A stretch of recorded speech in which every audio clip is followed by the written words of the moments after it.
ma huwa dalil, apa dalilnya, apa dalilnya bahwasanya tauhid itu ada 3. Apa dalilnya tauhid itu ada 3? Ini biasa dari seberang ya. Anda dari seberang Pak ya.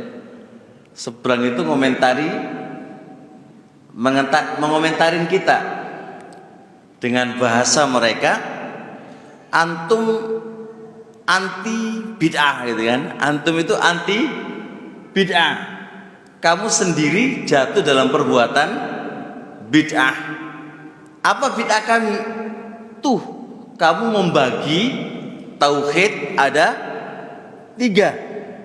Ma'anna nabi, sahabat dan para a'immah atau salaf lam tu'raf, enggak diketahui mereka membagi tauhid ada 3. Bisa dipahami ya? Taib.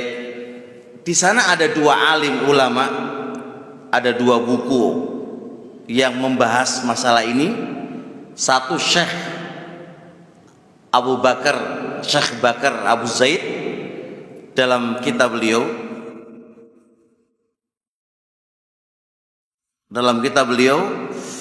Al-Qaulus Sadid fi Raddi ala man angkara at-tauhida, Syekh Bakar Abu Zaid.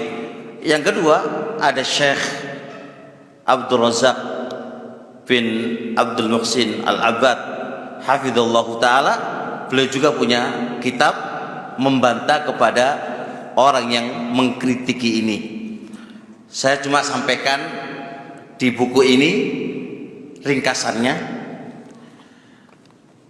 Kalau Anda ditanya apa dalil Anda tauhid dibagi menjadi 3, maka jawabannya adalah dalil istiqra. Dalil apa? Istiqra, dalil hasil membaca, hasil bacaan para ulama, hasil penelitian para ulama. Ketika mereka meneliti dari Al-Quran dan dari hadis, kemudian dari hasil penelitian ini disimpulkan tauhid ada 3. Tauhid ada 3. Kalau Anda mau mengkritiki dengan sebuah penelitian, maka cara mengkritikinya hasil penelitiannya itu yang pantas dikritiki. Adapun pembagian tauhid itu ada 3, nggak usah kamu kritiki, nggak usah dikritiki itu. Karena apa? Kalau Anda ingin mengkritiki, berarti benar nggak hasil penelitian ini, menyelisihi nggak Al-Quran dan Sunnah. Kalau menyelisihi, sampaikan ini penelitian salah. Kenapa salah? Karena menyelisih Quran dan Sunnah. Itu baru cocok. Itu baru cocok. Itu baru cocok. Karena kita nggak mengatakan qala Rasulullah Sallallahu Alaihi Wasallam tauhid ada 3. Kami nggak mengatakan begitu kok. Kita nggak mengatakan qala Allah berkata secara nas tauhid itu ada 3. Kami nggak bilang begitu. Akan tetapi kami bilang tauhid itu ada 3 hasil penelitian, hasil penelitian. Misal contoh kayak gini, kata dalam bahasa Arab, ada berapa? Ada 3. Ala qauli jumhur ada 3 ya.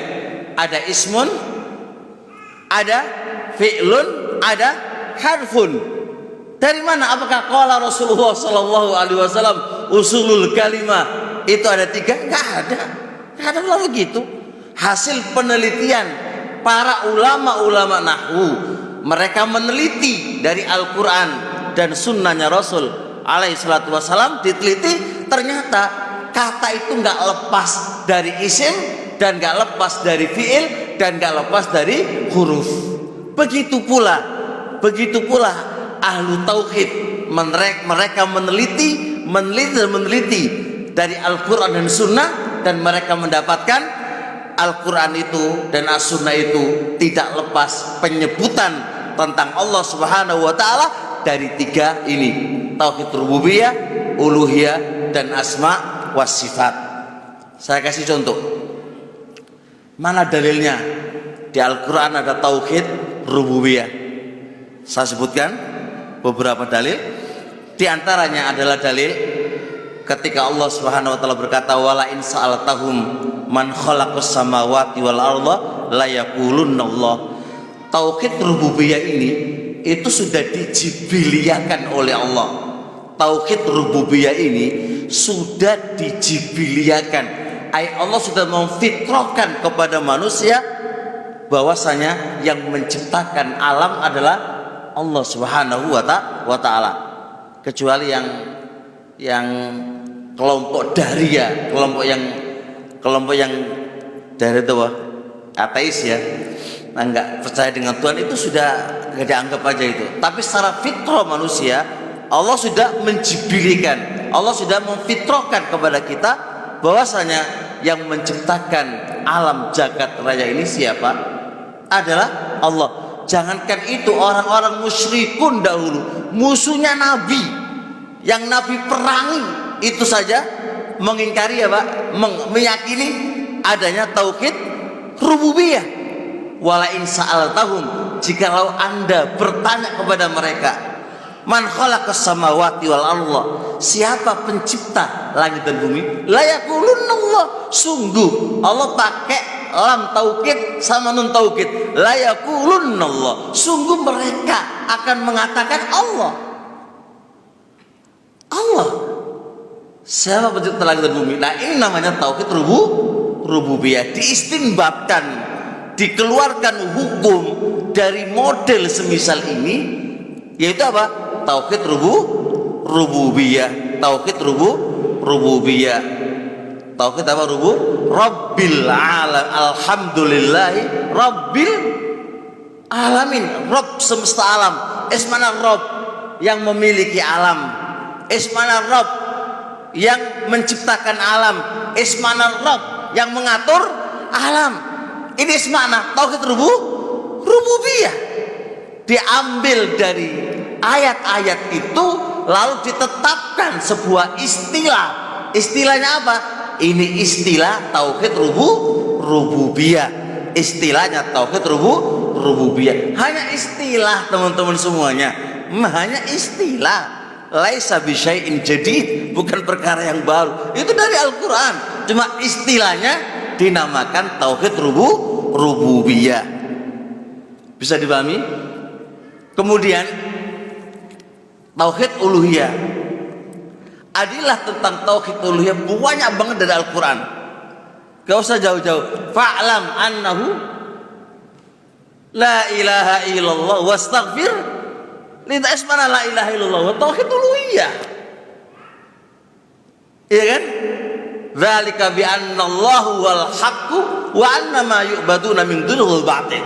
Hanya tauhid uluhiyah. Mau di mana lagi? Diistilahkan adilah tadi dinamakan tauhid uluhiyah. Taib, asma wa sifat. Asma wa sifat itu adalah hanya 3 pondasi. Menetapkan apa yang Allah tetapkan, dan ketika Anda menetapkan, jangan disamakan dengan makhluknya. Madalil laisa kamitslihi syai' wa huwas samiul basir. Tidak ada sesuatu apapun yang menyamai Allah, dan Allah itu maha mendengar dan maha melihat. Ini tauhid asma was sifat. Allah mengatakan apa? Laisa kamitslihi syai'. Sesuatu makhluk apapun tidak akan ada yang menyamai Allah. Ya kan? Yang kedua, wa huwas samiul basir. Allah maha mendengar, Allah maha melihat. Ketika Allah menafikan, meniadakan, tidak ada satupun makhluk itu menyamai Allah, lalu Allah menetapkan Allah punya pendengaran, Allah punya penglihatan. Bukankah makhluk punya penglihatan dan punya pendengaran? Punya kan? Tapi kenapa Allah tetapkan? Itu menunjukkan Allah itu punya nama, Allah punya sifat, tapi sifatnya Allah nggak sama dengan makhluknya. Ismana hada atau kita asma wa sifat. Terjadi apa yang baru dari kami? Karena yang baru dari kami. Kenapa Anda kritikin kami? Kenapa Anda mengingkari kami dengan kita menyebutkan tauhid ada tiga? Anda kalau mau mengingkari hasil penelitian salah enggak? Salah enggak? Itu yang harus kamu komentari. Bisa dipahami ya? Semua orang bisa beranalisis, bisa meneliti. Jadi jangan disalahkan penelitiannya, yang disalahkan hasil penelitiannya. Itu benar enggak atau salah? Menyelisih Quran atau sunnah? Itu baru kamu bisa komentari. Bisa dipahami insyaallah?